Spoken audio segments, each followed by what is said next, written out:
ਮੈਨੂੰ ਇਹ ਲੱਗਦਾ ਕਿ ਅਸੀਂ ਇੱਕ ਵਾਰ ਫਿਰ 2018 ਤੋਂ ਬਾਅਦ ਜਿਵੇਂ ਬਰਗਾੜੀ ਮੋਰਚੇ ਵੇਲੇ ਵੀ ਅਸੀਂ ਆਪਣੀ ਤਾਕਤ ਨੂੰ ਹੀ ਆਪਣੀ ਕਮਜ਼ੋਰੀ ਸਮਝਣਾ ਸ਼ੁਰੂ ਕਰ ਦਿੱਤਾ ਹੋਇਆ। 26 ਜਨਵਰੀ ਤੋਂ ਬਾਅਦ ਖਾਸ ਕਰਕੇ ਜਿਹੜੀ ਲੀਡਰਾਂ ਦੀ ਇੱਕ ਇਨਸਿਕਿਉਰਿਟੀ ਹੈ, ਉਹਨਾਂ ਦੇ ਅੰਦਰ ਇੱਕ ਜਿਹੜੀ ਉਹ ਭਾਵਨਾ ਹੈ ਕਿ ਕੋਈ ਸ਼ਾਇਦ ਸਾਡੀ ਜਗ੍ਹਾ ਲੈਣਾ ਚਾਹੁੰਦਾ ਤੇ ਉਹ ਆਪਣੀ ਜਗ੍ਹਾ ਬਚਾਉਣ ਦੇ ਲਈ ਹੀ ਜਿਹੜੀ ਆਪੋ ਧਾਪੀ ਮਚੀ ਹੋਈ ਹੈ, ਉਹਦੇ ਵਿੱਚੋਂ ਇਹ ਸਾਰੀਆਂ ਘਟਨਾਵਾਂ ਵਾਪਰ ਰਹੀਆਂ। ਲੀਡਰਾਂ ਨੇ ਆਪ ਹੀ ਇਹ ਗੱਲ ਸਮਝਣੀ ਸ਼ੁਰੂ ਕਰ ਦਿੱਤੀ ਕਿ ਜੋ ਲਾਲ ਕਿਲ੍ਹੇ ਦੀ ਘਟਨਾ ਹੋਈ, ਅਸੀਂ ਹੁਣ ਸ਼ਾਇਦ ਡਿਫੈਂਸਿਵ ਮੋਡ 'ਚ ਆ ਗਏ, ਅਸੀਂ ਸ਼ਾਇਦ ਬਚਾਅ ਪੱਖ ਦੇ ਵਿੱਚ ਆ। ਉਹਨਾਂ ਨੇ ਸਫਾਈਆਂ ਦੇਣੀਆਂ ਸ਼ੁਰੂ ਕਰ ਦਿੱਤੀਆਂ, ਤੋਹਮਤਾਂ ਲਾਉਣੀਆਂ ਸ਼ੁਰੂ ਕਰਤੀਆਂ, ਉਹਦੇ ਲਈ ਜ਼ਿੰਮੇਵਾਰ ਠਹਿਰਾਣੇ ਆਪਣੇ ਹੀ ਨੌਜਵਾਨਾਂ ਨੂੰ ਸ਼ੁਰੂ ਕਰ ਦਿੱਤਾ। ਜਦ ਕਿ ਚਾਹੀਦਾ ਕੀ ਸੀ, ਉਹ ਕੋਈ ਸਭ ਤੋਂ ਇੰਪੋਰਟੈਂਟ ਟਾਈਮ ਸੀਗਾ ਜਦੋਂ ਸਰਕਾਰ ਨੂੰ ਕਟਹਿਰੇ 'ਚ ਖੜਾ ਕਰਨਾ ਸੀ। ਕਿ ਜਿੱਥੇ ਅਸੀਂ ਸਰਕਾਰ ਨੂੰ ਕਟਹਿਰੇ 'ਚ ਖੜਾ ਕਰਨਾ ਸੀ, ਅਸੀਂ ਆਪਣੇ ਨੌਜਵਾਨਾਂ ਨੂੰ ਕਟਹਿਰੇ 'ਚ ਖੜਾ ਕਰਨਾ ਸ਼ੁਰੂ ਕਰ ਦਿੱਤਾ। ਸਾਡਾ ਲੀਡਰਸ਼ਿਪ ਦਾ ਰੋਲ ਲਗਭਗ ਬੀਜੇਪੀ ਦੀ ਲੀਡਰਸ਼ਿਪ ਵਰਗਾ ਹੋ ਗਿਆ। ਜੇ ਅਸੀਂ ਪੋਲੀਟਿਕਸ ਦੀ ਗੱਲ ਕਰਦੇ ਹਾਂ ਪੰਜਾਬ ਬੇਸਡ, ਤਾਂ ਜੋ ਅੱਜ ਹੋ ਰਿਹਾ, ਜੋ ਕਿਸਾਨ ਲੀਡਰਸ਼ਿਪ ਕਰ ਰਹੀ ਹੈ, ਇਹ ਵੀ ਇੱਕ ਆਪਣੇ ਆਪ 'ਚ ਪੋਲੀਟਿਕਸ ਹੀ ਹੈ।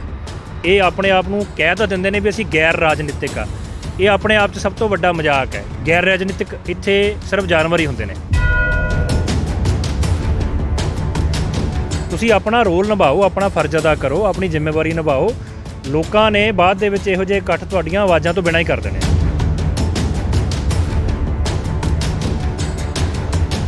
ਜਦੋਂ ਕਿਸੇ ਧਰਮ ਦੇ ਇੰਸਟੀਚਿਊਟ ਦਾ ਮੁਖੀ ਇੱਕ ਪੋਲੀਟੀਕਲ ਬੰਦਾ ਤੈਅ ਕਰੇਗਾ, ਫਿਰ ਉਸ ਇੰਸਟੀਚਿਊਟ ਦੀ ਕ੍ਰੈਡੀਬਿਲਿਟੀ ਦੇ ਉੱਤੇ, ਉਹਦੇ ਉੱਤੇ ਜਿਹੜੀ ਭਰੋਸੇਯੋਗਤਾ ਲੋਕਾਂ ਦੀ, ਉਹ ਘਟੂਗੀ ਹੀ ਘਟੂਗੀ।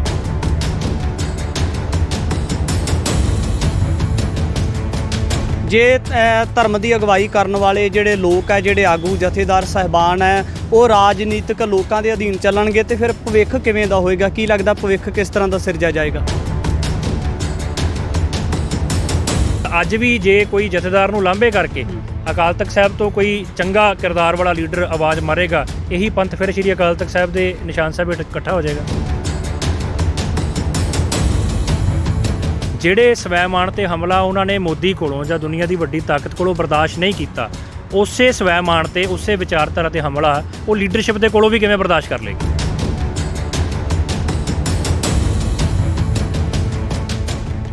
ਪੰਜਾਬੀ ਵਿਰਾਸਤ USA ਚੈਨਲ ਦੇ ਨਾਲ ਬਣੇ ਹੋ। ਮੈਂ ਰਜਿੰਦਰ ਸਿੰਘ ਸਭਰਾ। ਕਿਸਾਨੀ ਅੰਦੋਲਨ ਦੀ ਗੱਲ ਕਰਦੇ ਹਾਂ ਤਾਂ ਵੱਖ-ਵੱਖ ਜ਼ਿਲ੍ਹਿਆਂ ਦੇ ਵਿੱਚ ਮਹਾਂ ਰੈਲੀਆਂ ਹੋ ਰਹੀਆਂ ਹੈ। ਕਿਸਾਨੀ ਅੰਦੋਲਨ ਦੇ ਚੰਗੇ ਪੱਖ ਇਸ ਤਰ੍ਹਾਂ ਦੇ ਸਾਹਮਣੇ ਆ ਰਹੇ ਨੇ, ਜਿਹਦੇ ਨਾਲ ਇੱਕ ਲੋਕਾਂ ਦਾ ਸੰਗਠਨ ਬਣ ਰਿਹਾ ਹੈ, ਵੱਡਾ ਸੰਗਠਨ ਬਣ ਰਿਹਾ ਹੈ। ਪਰ ਦੂਜੇ ਪਾਸੇ ਕੇਂਦਰ ਸਰਕਾਰ ਦੇ ਵੱਲੇ ਦੇਖਿਆ ਜਾਵੇ ਤਾਂ ਅਪਮਾਨਜਨਕ ਟਿੱਪਣੀਆਂ ਕਿਸਾਨੀ ਅੰਦੋਲਨ ਦੇ ਉੱਪਰ ਕੀਤੀਆਂ ਜਾਣੀਆਂ ਇੱਕ ਬੜਾ ਚਿੰਤਾ ਦਾ ਵਿਸ਼ਾ। ਇਸੇ ਵਿਸ਼ੇ ਦੇ ਉੱਪਰ ਅਸੀਂ ਗੱਲਬਾਤ ਕਰਾਂਗੇ ਸੁਖਦੇਵ ਸਿੰਘ ਫਗਵਾੜਾ ਦੇ ਨਾਲ। ਸਭ ਤੋਂ ਪਹਿਲਾਂ ਸਵਾਗਤ ਹੈ ਜੀ।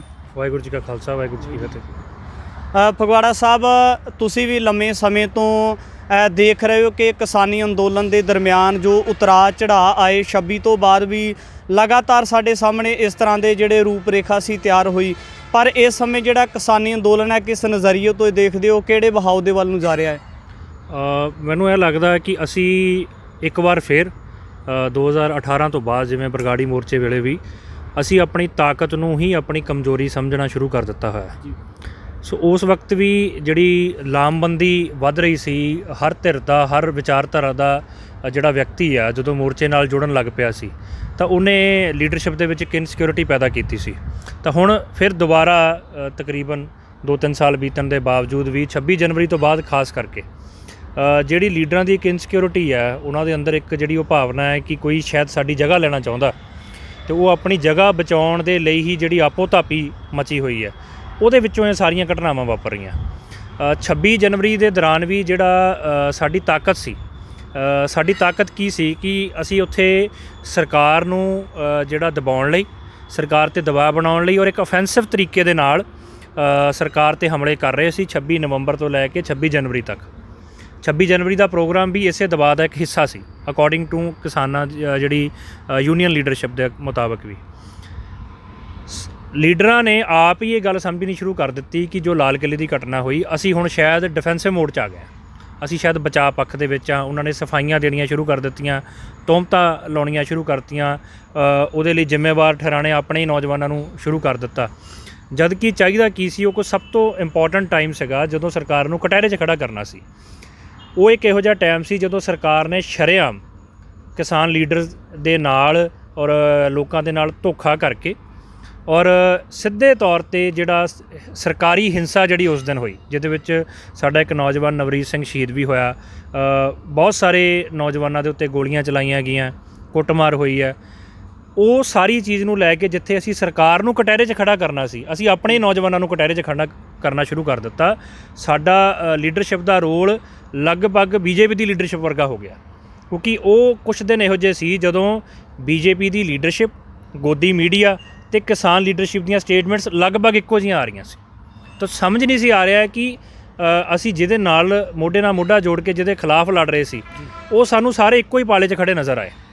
ਤਾਂ ਇਹਨੇ ਬਹੁਤ ਵੱਡੀ ਇੱਕ ਨਿਰਾਸ਼ਾ ਵੀ ਪੈਦਾ ਕੀਤੀ। ਔਰ ਦੂਸਰੀ ਤੌਰ 'ਤੇ ਦੇਖੀਏ ਕਿ ਇੱਕ ਜਿਹੜਾ ਸਾਡਾ ਪੰਜਾਬ ਦਾ ਜਿਹੜਾ ਇੱਕ ਕਲੈਕਟਿਵ ਅਵੇਅਰਨੈਸ ਹੈ ਪੰਜਾਬ ਦੀ, ਜਿਹੜਾ ਸਾਡਾ ਇੱਕ ਸਾਂਝਾ ਸੁਭਾਅ ਹੈ ਪੰਜਾਬੀਆਂ ਦਾ, ਉਹ ਹੈਗਾ ਪੀੜਤ ਨਾਲ ਖੜੇ ਹੋਣ ਦਾ, ਵਿਕਟਮ ਨਾਲ ਖੜੇ ਹੋਣ ਦਾ, ਜਿਹਦੇ ਨਾਲ ਧੱਕਾ ਹੁੰਦਾ ਉਹਦੇ ਨਾਲ ਖੜੇ ਹੋਣਾ। ਤਾਂ ਉਸ ਘਟਨਾਵਾਂ ਦੌਰਾਨ ਜੋ ਕੁਛ ਸਟੇਜਾਂ ਤੋਂ ਹੋਇਆ, ਪੰਜਾਬੀਆਂ ਨੂੰ ਲੱਗਾ ਕਿ ਨਹੀਂ, ਇਹ ਲੱਖੇ ਨਾਲ, ਦੀਪ ਨਾਲ ਜਾਂ ਪੰਜਾਬ ਦੇ ਉਹਨਾਂ ਨੌਜਵਾਨਾਂ ਨਾਲ ਧੱਕਾ ਹੋ ਰਿਹਾ। ਤਾਂ ਉਹਦੇ ਨਤੀਜੇ ਵਜੋਂ ਜਿਹੜਾ ਇੱਕ ਕਲੈਕਟਿਵ ਅਵੇਅਰਨੈਸ ਦੇ ਵਿੱਚੋਂ ਜਿਹੜੀ ਮਹਿਰਾਜ ਰੈਲੀ ਦੀ ਸਫਲਤਾ ਨਿਕਲ ਕੇ ਆਉਂਦੀ ਹੈ। ਤਾਂ ਮੈਨੂੰ ਲੱਗਦਾ ਹਾਲੇ ਵੀ ਇਹ ਲੀਡਰਸ਼ਿਪ ਦੇ ਉੱਤੇ ਹੈ ਕਿ ਮਹਿਰਾਜ ਵਾਲੀ ਰੈਲੀ ਇੱਕ ਤਰੀਕੇ ਨਾਲ ਪੰਜਾਬ ਦੇ ਨੌਜਵਾਨਾਂ ਦਾ ਇੱਕ ਸਾਂਝਾ ਪੈਗਾਮ ਆ। ਉਹ ਇੱਕ ਸਾਂਝੀ ਸ਼ਕਤੀ ਜਿਹੜੀ ਹੈ, ਉਹਨੂੰ ਤੁਸੀਂ ਆਪਣੇ ਹੱਕ 'ਚ ਵਰਤਣਾ ਕਿ ਸਰਕਾਰ ਦੇ ਤੁਸੀਂ ਆਪਣੇ ਖਿਲਾਫ ਵਰਤਣਾ ਜਾਂ ਸਰਕਾਰ ਦੇ ਖਿਲਾਫ ਵਰਤਣਾ, ਇਹ ਹੁਣ ਲੀਡਰਸ਼ਿਪ ਨੇ ਤੈਅ ਕਰਨਾ। ਉਹਨਾਂ ਦਾ ਰਿਐਕਸ਼ਨ ਕਿਹੋ ਜਿਹਾ ਆਉਂਦਾ ਜੀ। ਤੁਸੀਂ ਪੋਲੀਟੀਸ਼ੀਅਨ ਬਾਰੇ ਵੀ ਇੱਕ ਵੱਡੀ ਜਾਣਕਾਰੀ ਰੱਖਦੇ ਹੋ। ਆਮ ਕਰਕੇ ਤੁਸੀਂ ਕੁਝ ਲੀਡਰਾਂ ਨੂੰ ਸਵਾਲ ਕਰਦੇ ਵੀ ਸੋਸ਼ਲ ਮੀਡੀਆ ਦੇ ਉੱਪਰ ਨਜ਼ਰ ਆਉਂਦੇ ਹੋ, ਵੀਡੀਓ ਆਈਆਂ ਨੇ ਤੁਹਾਡੀਆਂ। ਅਤੇ ਜੇ ਮੌਜੂਦਾ ਸਮੇਂ ਦੇ ਵਿੱਚ ਦੇਖਿਆ ਜਾਵੇ ਤਾਂ 1947 ਤੋਂ ਬਾਅਦ ਜਿਹੜੀਆਂ ਪੰਜਾਬ ਦੀਆਂ ਖੇਤਰੀ ਪਾਰਟੀਆਂ ਨੇ, ਉਹਨਾਂ ਦੇ ਯੋਗਦਾਨ ਨੂੰ ਕਿਵੇਂ ਦੇਖਦੇ ਹੋ? ਦੇਖੋ, ਯੋਗਦਾਨ ਨਹੀਂ, ਇਹ ਹਰ ਸਟੇਟ ਦੀ ਇੱਕ ਮਜਬੂਰੀ ਵੀ ਹੈ। ਕੰਟਰੀਬਿਊਸ਼ਨ ਜਿੰਨਾ ਹੋਣਾ ਚਾਹੀਦਾ ਸੀ ਉਹਨਾਂ ਦਾ ਨਹੀਂ ਹੈ। ਠੀਕ ਹੈ, ਅਕਾਲੀ ਦਲ ਦਾ ਇੱਕ ਵੱਡਾ ਕੰਟਰੀਬਿਊਸ਼ਨ ਰਿਹਾ ਜਦੋਂ ਤੱਕ ਅਕਾਲੀ ਦਲ ਆਪਣੀ ਮੂਲ ਵਿਚਾਰਧਾਰਾ ਨਾਲ ਜੁੜਿਆ ਰਿਹਾ। ਜਦੋਂ ਉਹ ਬਾਕੀ ਨੈਸ਼ਨਲ ਪਾਰਟੀਆਂ ਵਾਂਗ ਉਹੀ ਕਰਪਸ਼ਨ ਅਤੇ ਉਹ ਸਾਰੇ ਝਾਂਸੇ ਦੇ ਵਿੱਚ ਆ ਕੇ ਜਦੋਂ ਉਹਨਾਂ ਨੇ ਆਪਣੀ ਮੂਲ ਵਿਚਾਰਧਾਰਾ ਨਾਲੋਂ ਨਾਤਾ ਤੋੜ ਲਿਆ, ਅਤੇ ਅੱਜ ਉਹ ਦੁਸ਼ਮਣ ਖੇਮੇ ਦੇ ਵਿੱਚ ਖੜ੍ਹੇ ਨੇ। ਜਿੰਨਾ ਗੁੱਸਾ ਅੱਜ ਵੀ ਬੀਜੇਪੀ ਦੇ ਖਿਲਾਫ ਆ ਲੋਕਾਂ 'ਚ, ਉਹਨਾਂ ਹੀ ਅਕਾਲੀ ਦਲ ਦੇ ਖਿਲਾਫ ਵੀ ਹੈ। ਸੋ ਇਹ ਤਾਂ ਹੁਣ ਜੇ ਅਸੀਂ ਪੋਲੀਟਿਕਸ ਦੀ ਗੱਲ ਕਰਦੇ ਹਾਂ ਪੰਜਾਬ ਬੇਸਡ, ਤਾਂ ਜੋ ਅੱਜ ਹੋ ਰਿਹਾ, ਜੋ ਕਿਸਾਨ ਲੀਡਰਸ਼ਿਪ ਕਰ ਰਹੀ ਹੈ, ਇਹ ਵੀ ਇੱਕ ਆਪਣੇ ਆਪ 'ਚ ਪੋਲੀਟਿਕਸ ਹੀ ਹੈ। ਇਹ ਆਪਣੇ ਆਪ ਨੂੰ ਕਹਿ ਤਾਂ ਦਿੰਦੇ ਨੇ ਵੀ ਅਸੀਂ ਗੈਰ ਰਾਜਨੀਤਿਕ ਆ, ਇਹ ਆਪਣੇ ਆਪ 'ਚ ਸਭ ਤੋਂ ਵੱਡਾ ਮਜ਼ਾਕ ਹੈ। ਗੈਰ ਰਾਜਨੀਤਿਕ ਇੱਥੇ ਸਿਰਫ ਜਾਨਵਰ ਹੀ ਹੁੰਦੇ ਨੇ, ਹਰ ਇਨਸਾਨ ਰਾਜਨੀਤਿਕ ਹੈ ਨਾ। ਅਤੇ ਜੋ ਤੁਸੀਂ ਕਰ ਰਹੇ ਹੋ, ਜੇ ਉਹ ਰਾਜਨੀਤੀ ਨੂੰ ਪ੍ਰਭਾਵਿਤ ਕਰ ਰਿਹਾ ਕਿਸੇ ਨਾ ਕਿਸੇ ਰੂਪ ਦੇ ਵਿੱਚ, ਤਾਂ ਇਹ ਸਫਾਈਆਂ ਤਾਂ 26 ਨਵੰਬਰ ਤੋਂ ਪਹਿਲਾਂ ਦੀਆਂ ਸੀਗੀਆਂ। 26 ਨਵੰਬਰ ਤੋਂ ਬਾਅਦ ਜਦੋਂ ਮਹਾ ਪੰਚਾਇਤਾਂ ਦਾ ਦੌਰ ਸ਼ੁਰੂ ਹੋਇਆ, ਹੁਣ ਤਾਂ ਤੁਸੀਂ ਬਿਲਕੁਲ ਰਾਜਨੀਤਿਕ ਪਿੜ ਦੇ ਵਿੱਚ ਖੇਡ ਰਹੇ ਹੋ, ਰਾਜਨੀਤਿਕ ਮੈਦਾਨ ਦੇ ਵਿੱਚ ਆ ਚੁੱਕੇ ਹੋ। ਔਰ ਮਹਾ ਪੰਚਾਇਤਾਂ ਨੂੰ ਵੀ ਸੰਘਰਸ਼ ਦੀ ਲਾਮਬੰਦੀ ਨਾਲ ਨਾ ਜੋੜ ਕੇ, ਬਲਕਿ ਬਹੁਤ ਸਾਰੇ ਲੋਕ ਇਹਨੂੰ 2022 ਦੀਆਂ ਵਿਧਾਨ ਸਭਾ ਚੋਣਾਂ ਨਾਲ ਜੋੜ ਕੇ ਵੀ ਦੇਖ ਰਹੇ ਆ। ਔਰ ਕਿਤੇ ਨਾ ਕਿਤੇ ਉਹਨਾਂ ਦਾ ਜਿਹੜਾ ਸਟਾਈਲ ਹੈ ਉਹ ਲੱਗ ਵੀ ਰਿਹਾ ਹੈ ਕਿ ਹੁਣ ਜਿਹੜੀਆਂ ਲੀਡਰਸ਼ਿਪ ਸੰਘਰਸ਼ ਜਿੱਤਣ ਤੋਂ ਪਹਿਲਾਂ ਹੀ ਜਿਹੜੀਆਂ ਉਹ ਆਪਣੀਆਂ ਕੈਲਕੂਲੇਸ਼ਨ ਦੇ ਵਿੱਚ ਰਾਜਨੀਤਿਕ ਗਿਣਤੀਆਂ ਮਿਣਤੀਆਂ ਵਿੱਚ ਲੱਗੀਆਂ ਹੋਈਆਂ ਔਰ ਆਪੋ ਆਪਣੇ ਇਲਾਕਿਆਂ ਦੇ ਵਿੱਚ ਆਪਣਾ ਆਧਾਰ ਵਧਾਉਣ ਦੀ ਕੋਸ਼ਿਸ਼ ਹੋ ਰਹੀ ਹੈ। ਔਰ ਇੱਕ ਤਰੀਕੇ ਨਾਲ ਜਿਹੜੀ ਜ਼ੋਰ ਜਮੈਸ਼ੀ ਜਿਹੜੀ ਆ ਉਹ ਹੁਣ ਤੋਂ ਸ਼ੁਰੂ ਹੋ ਗਈ ਹੈ। ਪਰ ਪਹਿਲਾ ਜਿਹੜਾ ਫੋਕਸ ਹੈ ਉਹ ਦਿੱਲੀ ਬੈਠ ਕੇ ਸੰਘਰਸ਼ 'ਤੇ ਹੋਣਾ ਚਾਹੀਦਾ ਸੀ। ਹਰਿਆਣੇ ਦੇ ਲੀਡਰ ਅੱਜ ਵੀ ਪਹਿਲਾਂ ਦੱਬੀ ਜ਼ਬਾਨ 'ਚ ਕਹਿੰਦੇ ਸੀ, ਹੁਣ ਓਪਨਲੀ ਕਹਿ ਰਹੇ ਨੇ ਗੁਰਨਾਮ ਸਿੰਘ ਚਲੂਣੀ ਵਰਗੇ ਲੀਡਰ ਵੀ, ਸਾਨੂੰ ਪਹਿਲਾਂ ਦਿੱਲੀ ਧਿਆਨ ਦੇਣਾ ਚਾਹੀਦਾ। ਜਦੋਂ ਇੱਥੋਂ ਜਿੱਤ ਕੇ ਚੱਲ ਜਾਂਗੇ ਫਿਰ ਆਪੋ ਆਪਣੇ ਇਲਾਕਿਆਂ ਦੇ ਵਿੱਚ ਜਾ ਕੇ ਆਪਣਾ ਰਾਜਨੀਤਿਕ ਆਧਾਰ ਵੀ ਉਹ ਤੁਹਾਨੂੰ ਕਰਨ ਦੀ ਲੋੜ ਨਹੀਂ ਪੈਣੀ, ਆਪਣੇ ਆਪ ਬਣ ਜਾਣਾ। ਜੇ ਲੱਖਾ ਸਿਧਾਣਾ ਲੋਕਾਂ ਦੀ ਆਵਾਜ਼ ਬਣਿਆ, ਲੋਕਾਂ ਲਈ ਜੂਝਿਆ, ਤਾਂ ਮਹਿਰਾਜ ਰੈਲੀ ਦੇ ਵਿੱਚ ਕਿੰਨਾ ਇਕੱਠ ਹੋਣਾ ਹੈ ਤਾਂ ਉਹਨੂੰ ਵੀ ਨਹੀਂ ਸੀ ਪਤਾ। ਤੁਸੀਂ ਆਪਣਾ ਰੋਲ ਨਿਭਾਓ, ਆਪਣਾ ਫਰਜ਼ ਅਦਾ ਕਰੋ, ਆਪਣੀ ਜ਼ਿੰਮੇਵਾਰੀ ਨਿਭਾਓ। ਲੋਕਾਂ ਨੇ ਬਾਅਦ ਦੇ ਵਿੱਚ ਇਹੋ ਜਿਹੇ ਇਕੱਠ ਤੁਹਾਡੀਆਂ ਆਵਾਜ਼ਾਂ ਤੋਂ ਬਿਨਾਂ ਹੀ ਕਰ ਦੇਣੇ ਨੇ। ਦੂਜਾ ਸਵਾਲ ਹੈ ਜਿਹੜਾ ਮੈਂ ਧਰਮ ਦੇ ਨਾਲ ਸੰਬੰਧਿਤ ਕਰਾਂਗਾ। ਕਦੇ ਸਮਾਂ ਹੋਇਆ ਕਰਦਾ ਸੀ ਪੁਰਾਤਨ ਸਮੇਂ ਦੇ ਵਿੱਚ ਸ੍ਰੀ ਅਕਾਲ ਤਖਤ ਸਾਹਿਬ ਤੋਂ ਹੁਕਮ ਜਾਰੀ ਹੁੰਦੇ ਸੀ, ਲੋਕ ਉਹਨਾਂ ਦਾ ਹੁਕਮ ਕਰਕੇ ਚੱਲਿਆ ਕਰਦੇ ਸੀ। ਪਰ ਇਸ ਸਮੇਂ ਮੌਜੂਦਾ ਸਮੇਂ ਦੇ ਵਿੱਚ ਗੱਲ ਕੀਤੀ ਜਾਵੇ, ਸ੍ਰੀ ਅਕਾਲ ਤਖਤ ਸਾਹਿਬ ਦੇ ਜਥੇਦਾਰ ਦੀ ਭੂਮਿਕਾ, ਇਸ ਨੂੰ ਕਿਸ ਨਜ਼ਰੀਏ ਤੋਂ ਦੇਖਦੇ ਹੋ?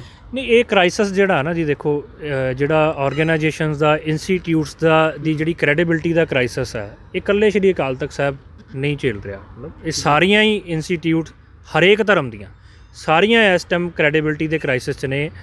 ਇੱਕ ਬੇਭਰੋਸਗੀ ਆਪਣੀ ਲੀਡਰਸ਼ਿਪ ਉੱਤੇ, ਆਪਣੇ ਇੰਸਟੀਟਿਊਟਸ ਦੇ ਉੱਤੇ ਬੈਠੇ ਕਾਬਜ਼ ਹੋਏ, ਖਾਸ ਕਰਕੇ ਉਹ ਇੰਸਟੀਟਿਊਟਸ, ਉਹ ਜਗ੍ਹਾ ਜਿੱਥੋਂ ਜਿਹੜੇ ਲੋਕ ਮੁਖੀ ਬਣ ਕੇ ਬੈਠੇ ਨੇ ਉਹ ਕਿਸੇ ਨਾ ਕਿਸੇ ਰਾਜਨੀਤਿਕ ਰਸਤੇ ਰਾਹੀਂ ਕਾਬਜ਼ ਹੋ ਕੇ ਆਏ ਨੇ, ਚਾਹੇ ਉਹ ਸ਼੍ਰੀ ਅਕਾਲ ਤਖਤ ਸਾਹਿਬ ਹੈ, ਚਾਹੇ ਸ਼੍ਰੋਮਣੀ ਕਮੇਟੀ ਹੈ, ਜਾਂ ਬਾਕੀ ਧਰਮਾਂ ਦੇ ਇੰਸਟੀਟਿਊਟਸ ਵੀ ਨੇ। ਜਦੋਂ ਕਿਸੇ ਧਰਮ ਦੇ ਇੰਸਟੀਟਿਊਟ ਦਾ ਮੁਖੀ ਇੱਕ ਪੋਲੀਟੀਕਲ ਬੰਦਾ ਤੈਅ ਕਰੇਗਾ, ਫਿਰ ਉਸ ਇੰਸਟੀਟਿਊਟ ਦੀ ਕ੍ਰੈਡੀਬਿਲਿਟੀ ਦੇ ਉੱਤੇ, ਉਹਦੇ ਉੱਤੇ ਜਿਹੜੀ ਭਰੋਸੇਯੋਗਤਾ ਲੋਕਾਂ ਦੀ, ਉਹ ਘਟੂਗੀ ਹੀ ਘਟੂਗੀ। ਸੋ ਇਹ ਕ੍ਰਾਈਸਿਸ ਇਕੱਲੇ ਅਕਾਲ ਤਖਤ ਸਾਹਿਬ ਦਾ ਨਹੀਂ ਹੈ, ਸਾਰਿਆਂ ਦਾ ਹੀ ਆ। ਜਦੋਂ ਵੀ ਅਸੀਂ ਇੰਸਟੀਟਿਊਟ ਦੇ ਖਿਲਾਫ ਨਹੀਂ ਗੱਲ ਕਰ ਸਕਦੇ। ਇੰਸਟੀਟਿਊਟ ਤੇ ਪੰਥ ਨੇ ਐਸਟੈਬਲਿਸ਼ ਕੀਤੇ ਨੇ, ਕੁਛ ਤੇ ਗੁਰੂ ਸਾਹਿਬ ਦੇ ਐਸਟੈਬਲਿਸ਼ ਕੀਤੇ ਹੋਏ ਨੇ, ਪੁਰਾਣੇ ਜਿਹੜੀਆਂ ਸੰਪਰਦਾਵਾਂ ਨੇ ਜਾਂ ਟਕਸਾਲਾਂ ਨੇ ਜਾਂ ਉਹਨਾਂ ਦੇ ਵੇਲੇ 'ਚ ਹੋਈਆਂ ਨੇ। ਸੋ ਇਹ ਜਿਹੜੇ ਇੰਸਟੀਟਿਊਟਸ ਦੇ ਵਿੱਚ ਜਦੋਂ ਪੋਲੀਟੀਕਲ ਦਖਲ ਖਤਮ ਹੋ ਜਾਏਗਾ ਤੇ ਫਿਰ ਇਹੀ ਲੀਡਰ ਸਾਨੂੰ ਚੰਗੇ ਲੱਗਣ ਲੱਗ ਪੈਣਗੇ। ਜਦੋਂ ਇਹ ਆਪਣੇ ਫੈਸਲੇ ਜਦੋਂ ਰਾਜਨੀਤਿਕ ਹਾਲਾਤਾਂ ਦੇ ਜਾਂ ਉਹਨਾਂ ਦੇ ਅਨੁਕੂਲ ਲੈਣੇ ਬੰਦ ਕਰ ਦੇਣਗੇ, ਉਹ ਨਰੋਲ ਪੰਥ ਦੇ ਅਨੁਕੂਲ ਜਾਂ ਉਹਨੂੰ ਡੈਡੀਕੇਟ ਹੋ ਕੇ ਫੈਸਲੇ ਲੈਣਗੇ, ਤਾਂ ਇਹੀ ਲੀਡਰਸ਼ਿਪਾਂ ਦੇ ਜਿਹੜੇ ਇਹੀ ਲੋਕ ਨੇ, ਇਹਨਾਂ ਉੱਤੇ ਭਰੋਸੇਯੋਗਤਾ ਦੁਬਾਰਾ ਬਹਾਲ ਹੋ ਜਾਏਗੀ ਜੀ। ਜੇ ਧਰਮ ਦੀ ਅਗਵਾਈ ਕਰਨ ਵਾਲੇ ਜਿਹੜੇ ਲੋਕ ਹੈ, ਜਿਹੜੇ ਆਗੂ ਜਥੇਦਾਰ ਸਾਹਿਬਾਨ ਹੈ, ਉਹ ਰਾਜਨੀਤਿਕ ਲੋਕਾਂ ਦੇ ਅਧੀਨ ਚੱਲਣਗੇ ਤੇ ਫਿਰ ਭਵਿੱਖ ਕਿਵੇਂ ਦਾ ਹੋਏਗਾ? ਕੀ ਲੱਗਦਾ ਭਵਿੱਖ ਕਿਸ ਤਰ੍ਹਾਂ ਦਾ ਸਿਰਜਿਆ ਜਾਏਗਾ? ਭਵਿੱਖ ਤਾਂ ਉਹੋ ਜਿਹਾ ਜਿਹੋ ਜਿਹਾ ਅੱਜ ਵਰਤਮਾਨ ਹੈ। ਤੁਸੀਂ ਇਹਦੇ ਤੋਂ ਅੰਦਾਜ਼ਾ ਲਗਾ ਸਕਦੇ ਹੋ ਕਿ ਜਿਹੋ ਜਿਹਾ ਅੱਜ ਦਾ ਭਵਿੱਖ ਹੈ ਉਹੋ ਜਿਹਾ। ਦੇਖੋ, ਦੋ ਹਾਲਾਤ ਹੋਣਗੇ। ਤੁਸੀਂ ਸਮੁੱਚੀ ਪੰਥਕ ਸ਼ਕਤੀ ਨੂੰ ਕਾਬੂ 'ਚ ਨਹੀਂ ਕਰ ਸਕਦੇ ਕਿਸੇ ਇੱਕ ਇੰਸਟੀਟਿਊਟ ਦੇ ਇੱਕ ਮੁਖੀ ਨੂੰ ਕਾਬੂ ਕਰਕੇ। ਸਿੱਖਾਂ 'ਚ ਨਹੀਂ ਇਹ ਚੀਜ਼ ਚੱਲਦੀ। ਜੇ ਚੱਲਦੀ ਹੁੰਦੀ ਤਾਂ ਹੁਣ ਤੱਕ ਜੇ ਸ਼੍ਰੋਮਣੀ ਕਮੇਟੀ ਰਾਹੀਂ ਜਾਂ ਅਕਾਲ ਤਖਤ ਦੇ ਜਥੇਦਾਰਾਂ ਰਾਹੀਂ ਜਿੰਨਾ ਕੰਟਰੋਲ RSS ਔਰ ਏਜੰਸੀਆਂ ਨੇ ਕਰਨ ਦੀ ਕੋਸ਼ਿਸ਼ ਕੀਤੀ ਹੈ, ਹੁਣ ਤੱਕ ਤਾਂ ਸਾਰੀ ਜਿਹੜਾ ਪੰਥ ਹੈ ਉਹਨਾਂ ਦੀ ਜੇਬ 'ਚ ਹੋਣਾ ਚਾਹੀਦਾ ਸੀ। ਤਾਂ ਇਹਦਾ ਮਤਲਬ ਇਹ ਆ ਵੀ ਜਿਹੜਾ ਇੰਸਟੀਟਿਊਟ, ਜਿਹੜਾ ਵਿਅਕਤੀ ਕਿਸੇ ਜ਼ਿੰਮੇਵਾਰ ਅਹੁਦੇ 'ਤੇ ਬੈਠ ਕੇ ਪੰਥ ਦੇ ਅਨੁਕੂਲ ਨਹੀਂ ਚੱਲੇਗਾ, ਪੰਥ ਉਹਦੇ ਤੋਂ ਬਾਗੀ ਹੋ ਜਾਏਗਾ, ਉਹਦੀ ਆਪਣੀ ਬੁੱਕਤ ਖਤਮ ਹੋ ਜਾਏਗੀ। ਅੱਜ ਅਕਾਲੀ ਦਲ ਦੀ ਬੁੱਕਤ ਖਤਮ ਹੋਈ ਹੈ, ਉਹਨਾਂ ਦੀ ਕ੍ਰੈਡੀਬਿਲਿਟੀ ਜਿਹੜੀ ਉਹ ਖਤਰੇ ਦੇ ਵਿੱਚ ਹੈ, ਜਾਂ ਸ਼੍ਰੀ ਅਕਾਲ ਤਖਤ ਸਾਹਿਬ ਦੇ ਜਥੇਦਾਰ ਦੀ ਕ੍ਰੈਡੀਬਿਲਿਟੀ ਪਰਸਨਲ ਉਹਦੇ 'ਤੇ ਜਿਹੜਾ ਤੁਸੀਂ ਸਵਾਲ ਚੱਕ ਸਕਦੇ ਹੋ। ਪਰ ਅੱਜ ਵੀ ਜੇ ਕੋਈ ਜਥੇਦਾਰ ਨੂੰ ਲਾਂਭੇ ਕਰਕੇ ਅਕਾਲ ਤਖਤ ਸਾਹਿਬ ਤੋਂ ਕੋਈ ਚੰਗਾ ਕਿਰਦਾਰ ਵਾਲਾ ਲੀਡਰ ਆਵਾਜ਼ ਮਾਰੇਗਾ, ਇਹੀ ਪੰਥ ਫਿਰ ਸ਼੍ਰੀ ਅਕਾਲ ਤਖਤ ਸਾਹਿਬ ਦੇ ਨਿਸ਼ਾਨ ਸਾਹਿਬ ਹੇਠ ਇਕੱਠਾ ਹੋ ਜਾਏਗਾ ਜੀ। ਅਖੀਰਲਾ ਸਵਾਲ ਹੈ, ਜੇ ਮੌਜੂਦਾ ਸਮੇਂ ਦੀ ਗੱਲ ਕੀਤੀ ਜਾਵੇ, ਕਿਸਾਨੀ ਅੰਦੋਲਨ ਦੇ ਦਰਮਿਆਨ ਲੱਖੇ ਔਰ ਦੀਪ ਨੂੰ ਇੱਕ ਪਾਸੇ ਔਰ ਇੱਕ ਪਾਸੇ ਜਿਹੜਾ ਹੈ ਸੰਯੁਕਤ ਮੋਰਚੇ ਦੇ ਕਿਸਾਨ ਆਗੂ, ਉਹਨਾਂ ਨੂੰ ਵੰਡਿਆ ਜਾ ਰਿਹਾ, ਇਸ ਤਰ੍ਹਾਂ ਖੜਾ ਕੀਤਾ ਜਾ ਰਿਹਾ ਹੈ। ਕੀ ਸੁਨੇਹਾ ਕੀ ਅਖੀਰ ਦੇ ਵਿੱਚ ਤੁਹਾਡੇ ਦੁਆਰਾ? ਦੇਖੋ, ਇਹ ਸਿਰਫ ਗੱਲ ਲੱਖੇ ਜਾਂ ਦੀਪ ਦੀ ਨਹੀਂ ਹੈ ਜੀ। ਗੱਲ ਸਿਰਫ ਇੰਨੀ ਕੁ ਹੈ ਵੀ ਇਹ ਲੱਖਾ ਦੀਪ ਤੇ ਸਿਰਫ ਚਿਹਰਾ ਨੇ ਜੀ। ਸਮੁੱਚੀ ਪੰਜਾਬ ਦੀ ਨੌਜਵਾਨੀ, ਉਹ ਜਿਹੜੀ ਆਪਣੇ ਸਵੈਮਾਨ ਦੇ ਉੱਤੇ ਕੋਈ ਹਮਲਾ ਨਾ ਝੱਲਦਿਆਂ ਦੁਨੀਆ ਦੀ ਐਡੀ ਵੱਡੀ ਤਾਕਤ ਨਾਲ ਲੜਨ ਲਈ ਦਿੱਲੀ ਪਹੁੰਚ ਗਈ। ਜਿਹੜੇ ਸਵੈਮਾਨ 'ਤੇ ਹਮਲਾ ਉਹਨਾਂ ਨੇ ਮੋਦੀ ਕੋਲੋਂ ਜਾਂ ਦੁਨੀਆ ਦੀ ਵੱਡੀ ਤਾਕਤ ਕੋਲੋਂ ਬਰਦਾਸ਼ਤ ਨਹੀਂ ਕੀਤਾ, ਉਸੇ ਸਵੈਮਾਨ 'ਤੇ, ਉਸੇ ਵਿਚਾਰਧਾਰਾ 'ਤੇ ਹਮਲਾ ਉਹ ਲੀਡਰਸ਼ਿਪ ਦੇ ਕੋਲੋਂ ਵੀ ਕਿਵੇਂ ਬਰਦਾਸ਼ਤ ਕਰ ਲੇਗੀ? ਠੀਕ ਨਹੀਂ। ਜੇ ਜਲਾਲਤ ਅਤੇ ਧੱਕਾ ਦਿੱਲੀ ਸਰਕਾਰ ਦਾ ਜਾਂ ਕੇਂਦਰ ਸਰਕਾਰ ਦਾ ਨਹੀਂ ਚੱਲਿਆ, ਤਾਂ ਉਹਨਾਂ ਚੱਲਣਾ ਲੀਡਰਸ਼ਿਪ ਦਾ ਵੀ ਨਹੀਂ। ਤਾਂ ਮੈਂ ਫਿਰ ਉਹੀ ਗੱਲ ਕਰਦਾ ਹੁੰਦਾ ਕਿ ਜਦੋਂ ਲੀਡਰਸ਼ਿਪ ਦੀ ਕ੍ਰੈਡੀਬਿਲਿਟੀ ਖਤਰੇ 'ਚ ਆਏਗੀ, ਜਦੋਂ ਉਹ ਲੋਕਾਂ ਦੇ ਅਨੁਕੂਲ ਫੈਸਲੇ ਨਹੀਂ ਲੈਣਗੇ, ਲੋਕ ਉਹਨਾਂ ਤੋਂ ਬਾਗੀ ਹੋਣਗੇ, ਚਾਹੇ ਉਹ ਸ਼੍ਰੀ ਅਕਾਲ ਤਖਤ ਸਾਹਿਬ ਹੈ, ਚਾਹੇ ਸ਼੍ਰੋਮਣੀ ਕਮੇਟੀ ਹੈ, ਚਾਹੇ ਅਕਾਲੀ ਦਲ ਆ, ਚਾਹੇ ਕਿਸਾਨੀ ਲੀਡਰਸ਼ਿਪ ਹੈ। ਸਿੱਖ ਨੌਜਵਾਨ ਸੁਖਦੇਵ ਸਿੰਘ ਫਗਵਾੜਾ ਦੇ ਨਾਲ ਗੱਲਬਾਤ ਕੀਤੀ ਹੈ। ਆਉਣ ਵਾਲੇ ਸਮੇਂ ਦੇ ਵਿੱਚ ਵੀ ਇਸ ਤਰ੍ਹਾਂ ਦੀਆਂ ਤਮਾਮ ਸ਼ਖਸੀਅਤਾਂ ਨੂੰ ਲੈ ਕੇ ਹਾਜ਼ਰ ਹੋਵਾਂਗੇ। ਧੰਨਵਾਦ।